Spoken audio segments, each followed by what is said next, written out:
Junagadh civil હોસ્પિટલમાં દર્દીઓના પરિવારજનોએ ડોક્ટરને માર માર્યાનો આરોપ। રાત્રિના સમયે ડોક્ટર અને સ્ટાફ સાથે મારામારી કરવામાં આવી હોવાનો આરોપ, જેથી હોસ્પિટલના તમામ ડોક્ટર અને જૂનાગઢ GMERSમાં અભ્યાસ કરતા વિદ્યાર્થીઓ હડતાળ પર ઉતર્યા છે। સૂત્રોચ્ચાર કરી વિરોધ નોંધાવી રહ્યા છે।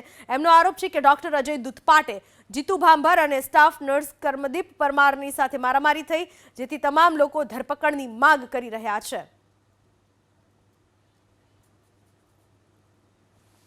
જૂનાગઢ GMERS હોસ્પિટલમાં રાત્રિના 2 વાગે સારવાર દરમિયાન ડોક્ટર્સને અને નર્સિંગ સ્ટાફને ઢોર માર મારવામાં આવ્યો છે અને સાથે જાનથી મારી નાખવાની ધમકી પણ આપેલ છે। જેને અનુસંધાને જૂનાગઢ હોસ્પિટલના તમામ ડોક્ટર, તમામ નર્સિંગ સ્ટાફ આજે અહીંયા હડતાલ ઉપર છે અને પોલીસ પાસે એક જ માંગ લઈને છે કે આ જે કાંઈ બનાવ બન્યો છે એમાં જે કાંઈ માર્યા છે એ લોકોને પકડવામાં આવે અને અવારનવાર આ હોસ્પિટલની અંદર આવા બનાવ બને છે। 30/7/2022 ના રોજ પણ આવો બનાવ બનેલ હતો, જેની અમે SP સાહેબને રજૂઆત કરેલી હતી કે જૂનાગઢ હોસ્પિટલની અંદર એક પોલીસ ચોકી હોવી જોઈએ, પણ હજી સુધી પોલીસ ચોકી બનેલ નથી। આવું નવું ચાલશે તો ડોક્ટર અને નર્સિંગ સ્ટાફ પોતાની ફરજ કેવી રીતે બજાવી શકશે?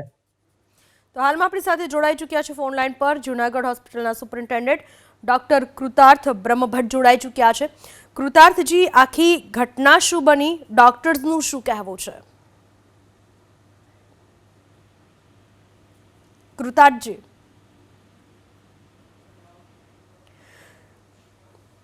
લાગે છે સંપર્ક કપાઈ ચૂક્યો છે, પણ જૂનાગઢમાં GMERSમાં જે ઘટના બની તેને લઈને ભારોભાર આક્રોશ જોવા મળી રહ્યો છે। તમામ તબીબો અને વિદ્યાર્થીઓમાં આક્રોશ જોવા મળી રહ્યો છે, જેને લઈને તેઓ હડતાળ પર પણ છે।